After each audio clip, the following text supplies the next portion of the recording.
വിശുദ്ധ മർക്കോസ് എഴുതിയ സുവിശേഷം അധ്യായം 2. തളർവാദ രോഗിയെ സുഖപ്പെടുത്തുന്നു.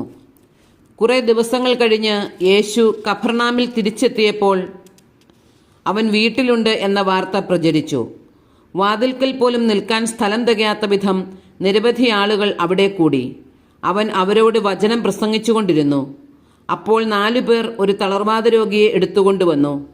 ജനക്കൂട്ടം നിമിത്തം അവൻ്റെ അടുത്തെത്താൻ അവർക്ക് കഴിഞ്ഞില്ല. അതിനാൽ അവനിരുന്ന സ്ഥലത്തിൻ്റെ മേൽക്കൂര പൊളിച്ച് തളർവാദ രോഗിയെ അവർ കിടക്കയോടെ താഴോട്ടിറക്കി. അവരുടെ വിശ്വാസം കണ്ട് യേശു തളർവാദ രോഗിയോട് പറഞ്ഞു, മകനെ, നിന്റെ പാപങ്ങൾ ക്ഷമിക്കപ്പെട്ടിരിക്കുന്നു. നിയമജ്ഞരിൽ ചിലർ അവിടെ ഇരിപ്പുണ്ടായിരുന്നു. അവർ ചിന്തിച്ചു, എന്തുകൊണ്ടാണ് ഇവൻ ഇപ്രകാരം സംസാരിക്കുന്നത്? ഇവൻ ദൈവദൂഷണം പറയുന്നു. ദൈവത്തിനല്ലാതെ മറ്റാർക്കാണ് പാപം ക്ഷമിക്കാൻ സാധിക്കുക? അവർ ഇപ്രകാരം വിചാരിക്കുന്നുവെന്ന് മനസ്സിലാക്കി യേശു അവരോട് ചോദിച്ചു, എന്തുകൊണ്ടാണ് നിങ്ങൾ ഇങ്ങനെ ചിന്തിക്കുന്നത്?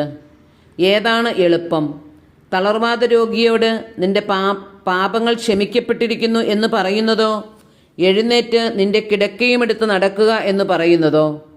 എന്നാൽ ഭൂമിയിൽ പാപങ്ങൾ ക്ഷമിക്കാൻ മനുഷ്യപുത്രന് അധികാരമുണ്ടെന്ന് നിങ്ങൾ അറിയേണ്ടതിന് അവൻ തളർവാദ രോഗിയോട് പറഞ്ഞു, ഞാൻ നിന്നോട് പറയുന്നു, എഴുന്നേറ്റ് നിന്റെ കിടക്കയുമെടുത്ത് വീട്ടിലേക്ക് പോവുക. തൽക്ഷണം അവൻ എഴുന്നേറ്റ് കിടക്കയുമെടുത്ത് എല്ലാവരും കാണെ പുറത്തേക്ക് പോയി. എല്ലാവരും വിസ്മയിച്ചു. ഇതുപോലൊന്ന് ഞങ്ങൾ ഒരിക്കലും കണ്ടിട്ടില്ല എന്ന് പറഞ്ഞ് അവർ ദൈവത്തെ മഹത്വപ്പെടുത്തി. ലേവിയെ വിളിക്കുന്നു.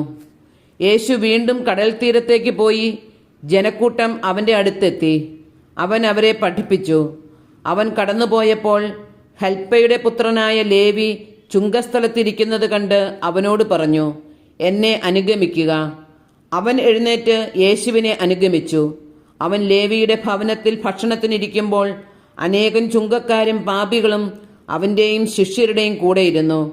കാരണം അവനെ അനുഗമിച്ചവർ നിരവധിയായിരുന്നു.